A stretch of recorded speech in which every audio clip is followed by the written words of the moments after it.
Hello everyone. Today I'm going to be showing you a timeline of World War One. So first, the dual alliance was signed between Germany and Austria-Hungary, and then the triple alliance was signed between Germany, Austria-Hungary, and Italy, so they could protect themselves from Russia and Britain. And then the Franco alliance was finalized on the 4th of January in 1894. When France and Russia had an official alliance to protect themselves from Germany. The first Hague Convention then happened. Basically, the Hague Convention was like a convention discussing all of the rules of war, including not using poisonous gas. And then there was the Boxer Rebellion happened in China. So then what happened was they were signing something, so then they could send units from many countries into China. And then the British and the Japanese signed an alliance. And later in the war, using this alliance, the Japanese seized all of the Germans' Pacific Islands. And then all of a sudden, a war between the Russians and the Japanese happened. This was one of the first major wars in which an Asian power defeated a major European power in a modern war. And then something was signed between the British and the French. And then what happened was basically there was a pope, and he led a group of peaceful protesters into the Tsar's winter palace, but they didn't know he actually wasn't there. And so then they had a paper with a bunch of reforms.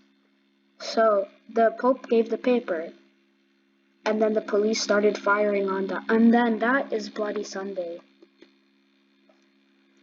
And then William II of Germany visited Morocco because of the Moroccan crisis. In the Moroccan crisis, the French and the Germans were challenging the French in Morocco. And then in the Second Hague Convention, there was more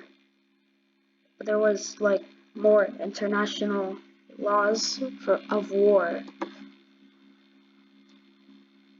And then what happened in the Entente, I think that's what it's called, the British and the Russians signed an alliance. And then the Hague Convention is actually signed by major powers. And then what happened was Bosnia-Herzegovina was annexed by Austria-Hungary, which is one spark in the major war. And then there was a treaty of Ciudad Juarez, which was signed, forcing the leader of the Mexicans, Porfirio Diaz, to abdicate. And then the Italo-Turkish War happened. This is one of the first times a plane was used, to attack someone. Basically what happened was the Italians were attacking African colonies in Germany, so then a guy was dropping grenades on guys down below. And what happened was the Turkish lost big things in Africa, like Ethiopia. And then the second Morocco crisis was ended by a treaty by Morocco Congo. Oh, I think it was I don't remember it fully, but I think the French keep Morocco, but the Germans get Congo. And then the First Balkan War happened between the Serbians, the Bulgarians, the Greeks, and the Turks.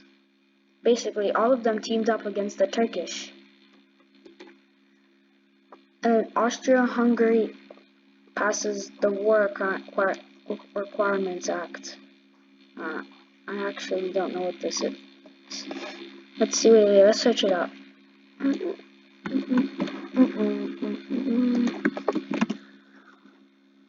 Basically,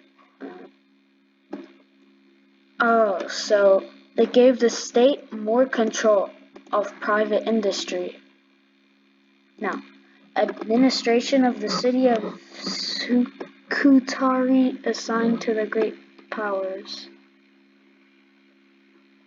Now, let's see what happens.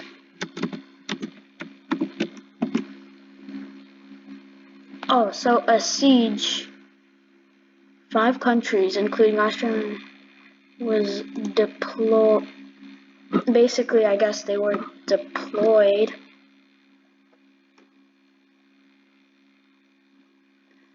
Oh, so what happened was, oh yeah, there was a Turkish siege, and then the Balkan League went to war against the Ottomans.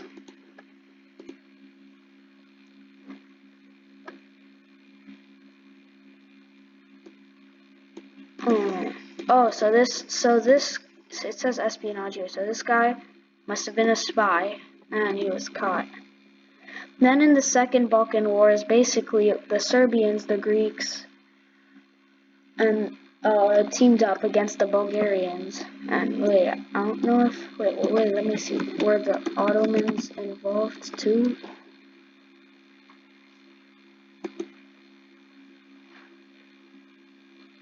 Yes. Oh, and also I forgot to mention, in this First Balkan War, Russia also teamed up against the Turkish. So, and then they seized a land called the Caucasus. And now, one reason, basically, the assassination of the Archduke Franz Ferdinand, and his wife Sophie, also triggered World War I. Because what happened was, these guys, remember, all the way back,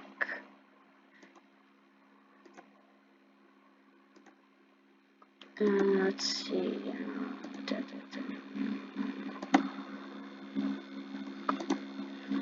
so guys, remember when all the way back this piece of land was annexed from Serbia, or annexed? What happened was that triggered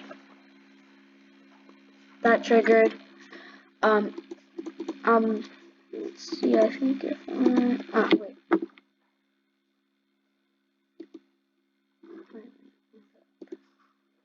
So what that triggered was those guys killing them because they wanted revenge. You know that guy that was assassinated, the Archduke? He was actually planning to have better relations with everyone else, basically. But then these guys still wanted it to be part of Serbia, so you didn't want him to ruin everything. So they killed him. And then the Germany gives a blank check. Basically, that was basically them saying, we're gonna back you up. And then Austria-Hungary basically gives Serbia an ultimatum. So what happened was, basically they were like, we are going to declare war on you if you don't follow all of these rules. And there was and then there were a few rules they didn't like. One of them was that Hungarian police will operate in Serbia, but they didn't like that. So then, officially, the war has been declared by Austria-Hungary against Serbia. So then, I guess some cruisers were pursuing other cruisers. The Germans declared, and then after, the Germans declared war on the Russians. And then the Germans declared war on the French because, you know, the Serbians are of Russian descent, so the Russians wanted to back them up, but then the French also wanted to back the Russians up with which then caused Germany to declare war on all of the powers I just said. And then the approval of war credits by Germany. So then what happened was everyone approves of the war. They want land and stuff. And then the declaration, the Bulgarian and Union Decree in Germany and France, announced by Caesar William. So basically, the Bulgarians are going to ally with the Germans, because the Serbians kind of backstabbed them in the Second Balkan War, so then they wanted to come too. So then the Germans occupied Belgium. Then Great Britain is going to declare war on them, and then because of that, the Japanese will also declare war on the Germans, because Belgium said they were neutral, and it was even signed in the Treaty of London. So because of that, Britain declared war. So then Great Britain declares war on Germany. And this includes the whole British Empire, like British Africa, British Asia, India, Oceania even, Canada too. And I don't know if they had anything in South America. Comment section, please tell me if they do. Montenegro declares war on Austria-Hungary. I've only seen like one book that told me that Montenegro was involved in the war. So like, yeah, and I don't know if they made a big contribution to the war, because like most of the history books literally just forget them. The defense of the Realm Dora is Great Britain basically passed the thing where like some things can be censored from the news. And then the Battle of Charleroi happened. Let's just see what that was like. Maybe in images. Oh, okay. Okay, wait. What was this? Oh, wait. This was like the Battle of Ypres, like, but then like this was like before. It was fought by Belgium. Oh, this is the same website I'm on right now. More than 1 million soldiers, 700,000 Germans, 300,000 French, and 30,000 Belgians defended the Liege. And also that's when, some things were tested, like the machine gun. And then the Japanese declared war on Germany in order to get them, get the Pacific Islands that the Germans owned. And the Battle of Tannenberg happened, which was in the Eastern Front. And then the Sea Battle of Heligoland Bight. And then the First Battle of the Marne happened. Let's see what. I don't need to search it up. It's 2 battles during the First War. The first took place in September 1914, the second in the summer of 1918. The evolution to modern warfare, even more mechanical and industrial fire. So there was that too. And then after the Battle of Marne was the Battle of Massoun Lakes. Oh yeah, Massoun Lakes. So it was like the Russians started firing artillery at the Germans, but then the Germans defeated the Russians, and then the race to the sea happened. Basically, they were trying to outflank each other, and this is where they started to build trenches. Oh, so this must have been the Germans making sense of the war. And then the Battle of Ypres was a long one, and it was they had to live, the British and Germans had to live in the filthy trenches. And then the Serbia declared war on the Ottoman Empire because the Ottoman Empire was hoping to win some land back, so then the Germans were made an alliance with the Ottomans. And then the Battle of Coronel happened.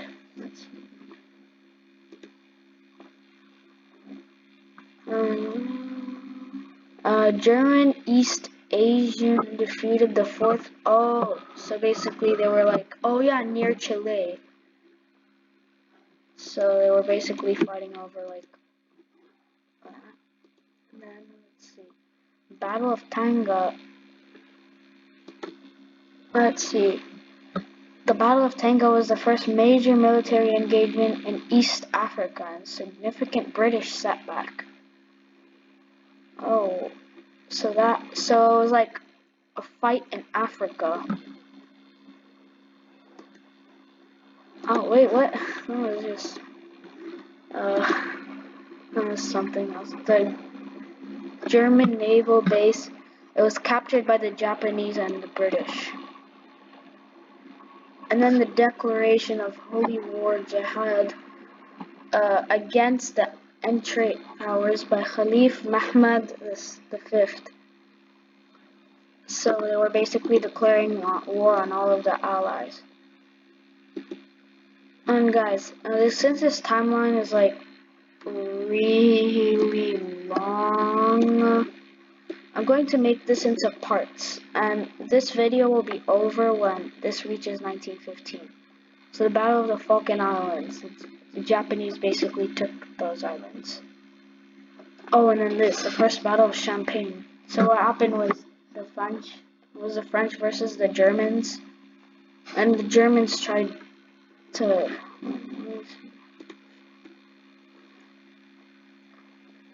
Yeah. A massive. Neither succeeded. So this was like basically a big deadlock. And there were like lots of research put into this in order to like break the deadlock. Is there like no picture there? Oh, okay. No picture. Battle of Sharikimis was a major engagement between. Oh, that makes sense why there's no picture. Between the Ottoman and the Russian armies on the Caucasus front, because the Ottomans were trying to take back the Caucasus. And then the outcome, decisive Russian victory. Yeah, because the thing is, the Ottoman Empire was basically getting weaker slowly. And then the Christmas truce. Basically, everyone stopped fighting except some parts. Oh, and also the Canadians. They did not stop fighting. And the generals wanted to stop this. So yeah, they exchanged cigarettes, chocolate, and they played soccer too. And they were caroling together. And then the next day they went back to fighting each other. Okay, let's just do this. This 1915 thing, and then the video will end. 21 demands sent from Japanese Empire to China. Oh, so they basically, I guess they wanted China. And then they were trying to make the Chinese, I think they were trying to make the, let's see, 21 demands. In preparation. Okay.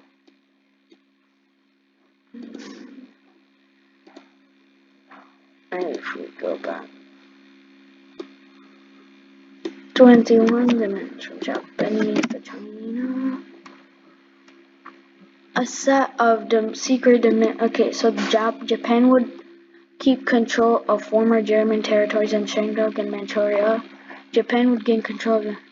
Oh, so they basically wanted most of China. They wanted to contain. They basically wanted entire China. 99 years. What would that? Would that be like now, or like close to now? So the demand. So basically, they wanted control of China and the entirety of China. Well, that's it for today, guys. Make sure to like and subscribe, and bye bye.